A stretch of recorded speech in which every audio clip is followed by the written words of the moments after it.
Eu estou recebendo Nelson Ludovico, mestre em Comércio Exterior, Negócios e Relações Internacionais.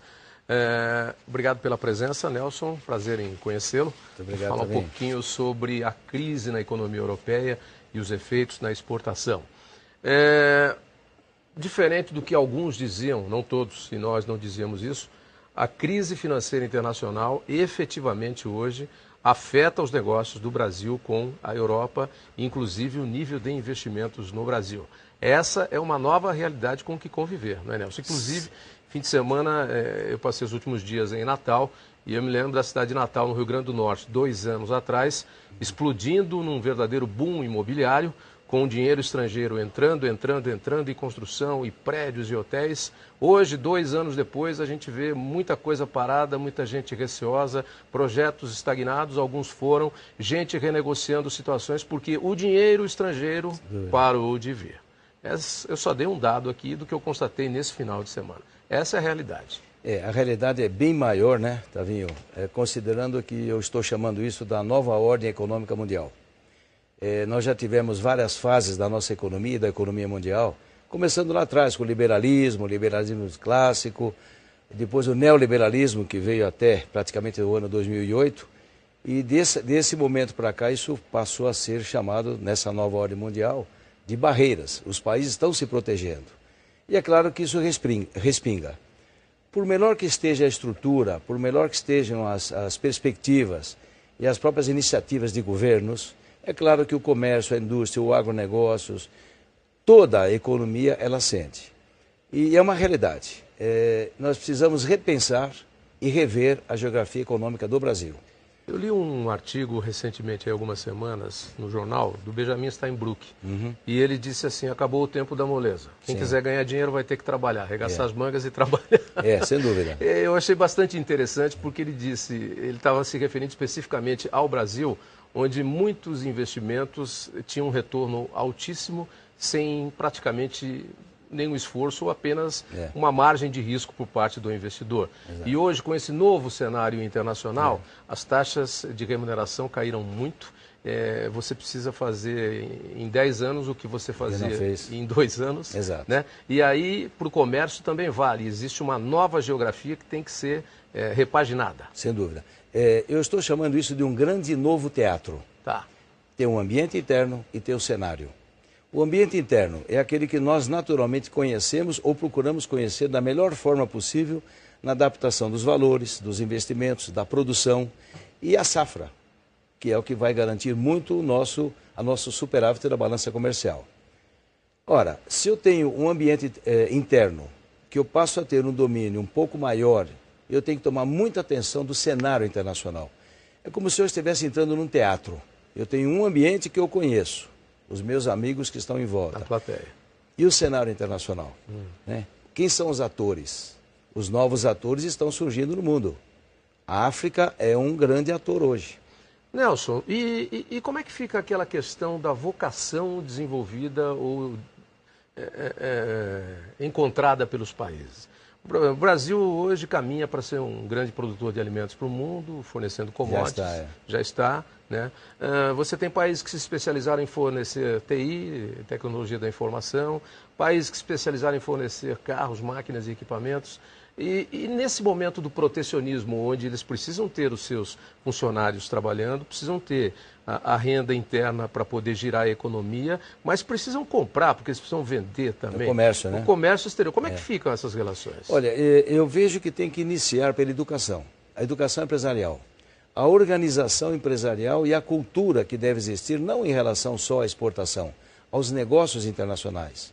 Porque hoje, se nós enxergamos um Brasil bem superior ao que era o passado, nós também dependemos muito daquilo que ocorreu na importação. Então é claro que nós queremos exportar, fazer balança comercial, ser um player internacional de ponta, né? Não só com alimentos, mas também como matérias-primas, a indústria como um todo. Mas nós precisamos rever a organização interna do país. Deixa eu puxar aqui a saca de açúcar para o nosso lado, não vou falar sardinha para a nossa brama, mas pode ser sardinha também, porque sardinha também é do agronegócio. Sem dúvida. No agronegócio, como fornecedor de alimentos, como é que você enxerga o posicionamento do Brasil, dos empresários brasileiros e dos produtores nesse novo teatro, nesse novo cenário internacional de negociações? Eu acho que a base disso está no custeio, o custeio da produção. O custo ainda é muito alto e os investimentos que poderiam estar acontecendo de uma forma muito mais rápida, eles são lentos. É aquela história da preocupação, o que vai acontecer daqui 6 meses? Nem o ministro sabe qual vai ser a taxa de câmbio segunda-feira. Como é que o empresário do agronegócios, ou especificamente de uma determinada área, poderá pensar no investimento se ele não tem ainda a certeza, ou melhor, ele tem mais a incerteza do que a certeza. Por isso que essa revisão dentro da economia, questões tributárias, custeio de produção, burocracia, são 3 elementos que por muitas vezes nos deixam um pouco devedores. Você antecipou e eu ia empurrar justamente para esse lado. Esse custo Brasil que nos torna, às vezes, pouco competitivos em determinadas situações de negócio, ele, na verdade, não está ligado especificamente ao empresário, está ligado a uma política econômica nacional. Sem dúvida. E você enxerga o governo atual, o governo anterior, os 3 últimos governos, trabalhando no sentido de melhorar isso, carga tributária, logística, distribuição? Como é que você vê o caminho que o Brasil vem tomando? O cenário é o seguinte, várias correntes econômicas e mesmo as críticas comentam sobre os portos brasileiros. Eu estou tocando exatamente na questão da infraestrutura. Alguém que está lá em Primavera do Leste, alguém que está lá no Mato Grosso, está aguardando ansiosamente a inauguração da saída para o Pacífico. Isso. Desde Rondônia ou de Cuiabá. A estrada deverá estar pronta dentro de alguns meses. Vai ser uma alternativa para substituir aquela infraestrutura que nós não temos, de um produtor poder levar a sua safra, a sua produção para o Atlântico. Está acontecendo, então. Vai acontecer dentro de alguns poucos meses. Essa vai ser uma mudança de comportamento geoeconômico do país do ponto de vista agronegócio. Deve promover, inclusive, um desenvolvimento mais acelerado ainda. Sem dúvida. Do centro-oeste do Brasil. Sem dúvida. E é ali que está exatamente a riqueza do Brasil. Porque nós já sabemos que a Vale tem a sua própria ferrovia. Então nós temos que pensar que o Atlântico sempre foi a nossa saída natural. E a infraestrutura ela tem que mudar de lugar. Onde é que está o centro dos grandes negócios do agrobusiness? Está exatamente do meio do Brasil para a esquerda. E é aí que nós vamos ter uma grande saída. Essas correntes que criticam muito a questão da infraestrutura estão com perfeita razão. O governo tem que investir em infraestrutura para reduzir o custo do Brasil, para que possa existir mais entusiasmo dos grandes investimentos. Se não tiver a infraestrutura, nós vamos ficar sendo ainda país ex-colônia. A gente fez isso todo dia, né? Para desembarcar em Natal, na última sexta-feira, eu fiquei meia hora dentro do avião. Para desembarcar agora, 4 horas da manhã em Guarulhos, meia hora dentro do avião, com o avião parado na pista. Num voo de 3 horas. Isso é problema de infraestrutura. É fácil, é só ver o que aconteceu em Viracopos a semana retrasada. 2 dias parado. 2 dias parado. 500 voos cancelados. E 320 mil pessoas. Eu estava vindo de Angola, eu fui dar um curso para marketing portuário, para um porto do governo angolano, e eu fiz uma viagem de 8 horas de Luanda até o Rio de Janeiro. E depois eu demorei mais 6 horas para chegar em São Paulo. Eu quase voltei para Luanda. Me leva de volta para a África. Exatamente. Por que é que você falou que todos devem estar de olho na África? Porque ela pode ser um grande player, um divisor de águas aí nesse novo cenário do comércio internacional. Nós temos uma grande divisão, uma mixigenação de culturas. Então eu vou analisar quais são os países de língua portuguesa ou ex-colônias. Qual o posicionamento deles? Então eu vou, com a memória fresca ainda, analisar o que Angola oferece para o mundo. Petróleo. Eles participaram do G8 em função do petróleo recentemente. E não estão classificados para o G8, claro, nem para o G20. Mas eles têm um potencial. Eles exploram o diamante, exportam diamante. Então se eu pegar a África, do ponto de vista Angola, eu vejo ali um potencial financeiro. E quando você entra numa farmácia, numa loja, quando você entra num dealer, seja qual for o comércio, você encontra produtos do mundo inteiro, principalmente da Ásia. Por que o Brasil, que está do outro lado do Atlântico, não pode atravessar o mar em 8 horas e verificar, explorar, marketear Angola? Aí você pega a República do Togo, República do Benin, Costa do Marfim, até tira um pouco a Nigéria, pegando o lado Atlântico. Veja quantas oportunidades para a indústria e para o agronegócio existem. Voltando especificamente para o agronegócio, nós temos uma grande instituição de pesquisa que se chama Embrapa e que está agora no centro de uma atenção com troca de presidente, inclusive justamente por conta de um ponto desse que você tocou, que foi a internacionalização da Embrapa. Que, pelo que consta, a mudança foi feita porque juridicamente houve um atropelo de passos e de degraus e foi preciso mudar e remanejar. Mas como é que você vê o Brasil, por exemplo? O Brasil está forte com a Embrapa e outras instituições e outros empresários na África e a gente acaba transferindo tecnologia. Como é que você vê essa parceria, essa transferência de tecnologia? É importante que isso aconteça? Eu vou retomar um pouquinho ao passado. O meu pai foi da área do trigo. O papai foi engenheiro de moagem de trigo, né, de moinhos. E ele já, dentro daquela altura de 30, 25 anos atrás, ele já comentava sobre o crescimento da Embrapa, vivendo justamente dentro dos projetos da Embrapa. O investimento, ele tem retorno. O entusiasmo existe. O que é necessário? Que haja continuidade. A cultura organizacional que pode acompanhar a Embrapa é que poderá fazer o sucesso da Embrapa, fazer uma capilarização para todos os ramos que a Embrapa pode oferecer e, ao mesmo tempo, dar sustentação dos negócios. Não é simplesmente mesmice, é algo muito mais devido ao que? Exatamente a capilaridade que a Embrapa promove e pode promover ainda muito mais. Vou fazer uma sabatina com você rapidinho aqui, de 6 perguntas. Pois não. Números das exportações deste ano comparadas com 2011. Eu até dei alguns números há pouco, queria que você comentasse. De forma geral, nós estamos sentindo que os 256 bilhões do ano passado deverão se repetir. Até 2 meses atrás, a diferença era apenas de 4,5% no total, né? E é claro que a área de commodities ele supera, diferentemente do passado, que era muito mais a indústria do que nós temos hoje. Se nós ficarmos nesse patamar com um PIB de 1,5%, 1,6%, eu acho que vai ser lucro. Não era a expectativa, mas como o mundo também esperava que a China crescesse 9%, 10% e ela está com 7,4%, então vamos assim dizer, o nosso consolo é que como a China caiu, nós também vamos estar nos equilibrando. Eu sou muito cético nessa hora, porque não como professor, né, não como educador, mas como homem de estudo de negócios internacionais, eu digo assim, quando a maré não está para muito peixe, os poucos que tiverem já alimenta. Então, o que não podemos é estar negativos. Melhor 1,5 do que 0 negativo. Sim, né? Sem dúvida. Mas cair de 9,5, 10 para 7,7, como a China caiu, é menos. É assustador, né? É assustador. Exatamente. Temos aí o quê? Uma queda de 10% nas exportações? Por aí, de 10 a 15. A que se deve isso? Primeiro, o fator da própria dificuldade financeira e créditos no mundo. Né? Não é simplesmente a burocracia brasileira. Claro que ela interfere. O nosso grande país chama-se pequena e média empresa. Elas precisam crescer. Muitas empresas, com medo de sair do Simples Nacional, elas criam uma segunda empresa, uma terceira empresa. É o caso da indústria calçadista, da indústria têxtil. Mas o Brasil tem que focar exatamente na questão relacionada à tributação para que a pequena e média empresa possa crescer e nós termos um potencial de superação. Agora, esses 10%, ele está relativo a infraestrutura, que é muito forte, é o primeiro item que eu considero, burocracia e o receio do crédito internacional. Como é que ficam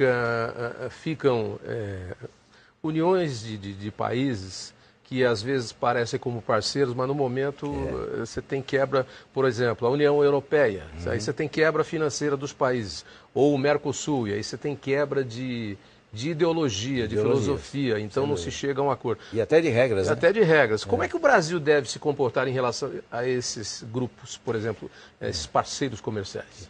Tavinho, eu costumo dizer que o mundo hoje é um grande condomínio de países.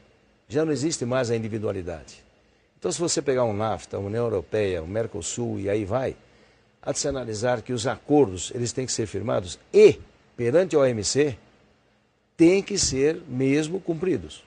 Então o Brasil tem que ter um pouco mais de performance, tem que ter um pouco mais de atitude, não simplesmente acomodar situações como está acomodando com a Argentina. O Brasil deveria mostrar o seu papel de líder na América do Sul. Exatamente, e não simplesmente um parceiro. Tá. Nós temos essa liderança, o PIB é nosso, a tecnologia é nossa. Se impor mais. Se impor. Nós temos que ter uma política internacional muito mais agressiva, como já tivemos no passado. Eu sempre achei isso. Mas... Eu sempre achei isso e eu acho que a gente afrouxa demais aí Exatamente. Os nossos irmãos. É só analisar aí. Agora o próprio Brasil está querendo trazer o Paraguai de volta e fica aquela questão muito nebulosa entre Venezuela.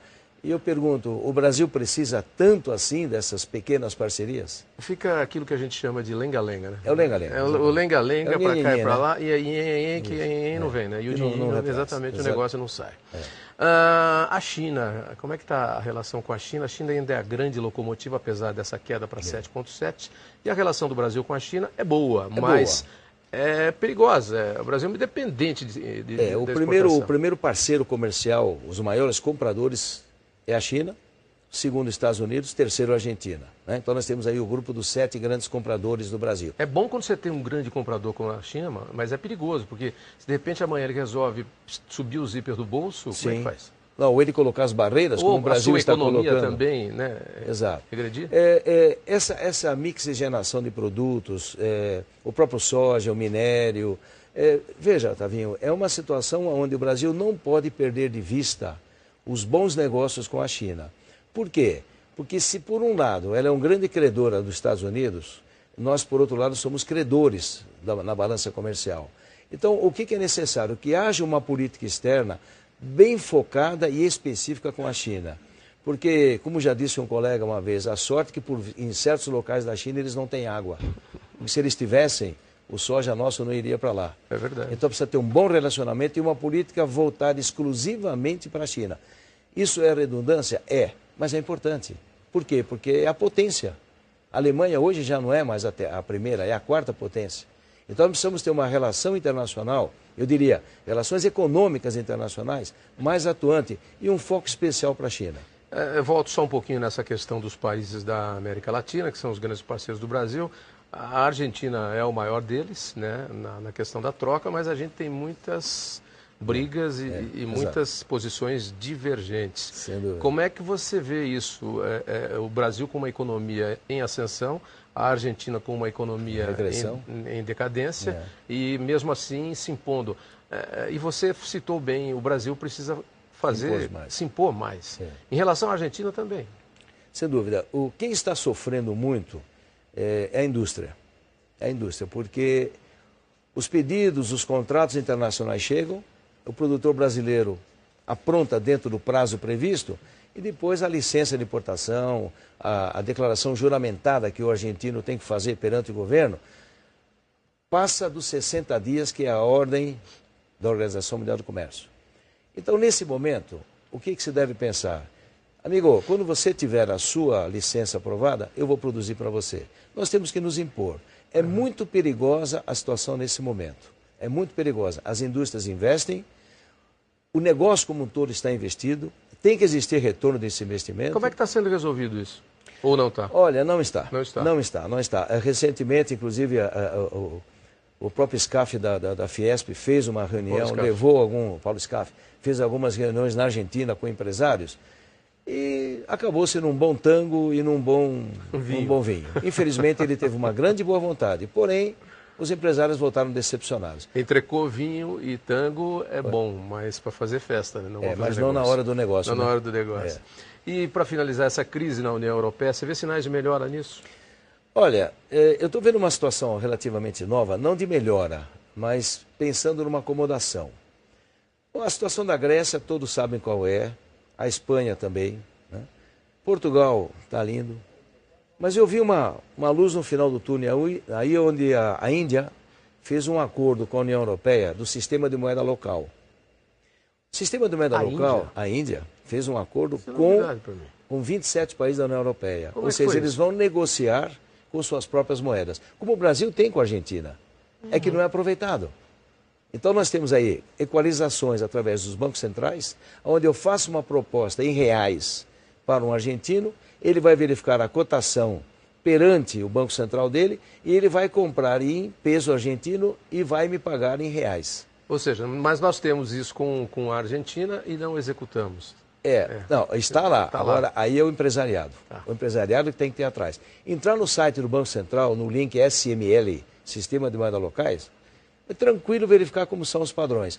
Mas é a famosa, eu gosto de correr risco cambial. Mas dentro desse novo cenário e nesse rearranjo das negociações internacionais, a Índia dá um grande passo. Dá um grande passo. Não é isso? A Índia, Antecipa. no próximo ano, vai dar um salto nas negociações. Dentro dos BRICS, ela vai dar um avanço, porque ela vai ter 27 países, e não apenas 1 ou 2, ou 4, como se tivéssemos aqui. Existe o acordo com o Chile, mas ainda não está em execução. Então, é um cenário novo, é aquilo que se diz, a perspectiva. Então, essa crise, né, ela é financeira e é econômica, mas estão buscando alternativa. O importante é, Tavinho, é buscar alternativa e não simplesmente esperar que caia do céu. E vamos mudar de comportamento, né? Vamos usar até o hino nacional. Chega de ficar deitado ou achando que está deitado em berço esplêndido. E vamos lá para o Benjamin Steinbrück, vamos arregaçar a manga e vamos trabalhar. Vamos trabalhar, atrás. Né? E vamos acabar com os feriados, né? Aliás, esse mês aqui é um caos, né? Vai ser um caos, exatamente. Então vamos ter 5 dias aí de quebra de balança comercial. É bom para quem folga, mas para negócio é ruim. Bom, por outro lado, o turismo vai receber, né? Para o turismo, tudo bem. Okay. Nelson, você tem algumas apresentações, alguns workshops? Nós temos aqui nós temos pelo Instituto Nacional de Pós-Graduação, o INPG, onde eu já sou coordenador há 22 anos. Nós fazemos várias palestras de incentivo, de trazer o lado acadêmico para dentro das empresas. Eu costumo dizer que o aluno não é o cliente é a empresa que contrata um aluno nosso, né?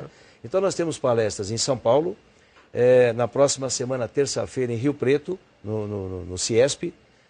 Nós vamos ter também em São José dos Campos. Eu fiz ontem uma palestra em Campinas e nós temos uma série delas que já foram executadas e no site do INPG, do Instituto Nacional de Pós-Graduação. Peço a você que divulgue, por favor, o site e o telefone. É www.inpg.edu.br. Que é como está na tela ali, www.inpg.edu.br. O telefone é exatamente aquele, 3095-8400, em São Paulo, com o 11. E são gratuitas as palestras e são motivadoras, né? Exatamente como nós fizemos aqui com a sua grande performance, nos deixar à vontade e também deixarmos à vontade os nossos participantes. E aguçados. E aguçados. E sair lembrando, não esquecendo. Exatamente. Okay, Nelson, muito obrigado pela presença aqui. Eu que agradeço. E até breve, eu agradeço.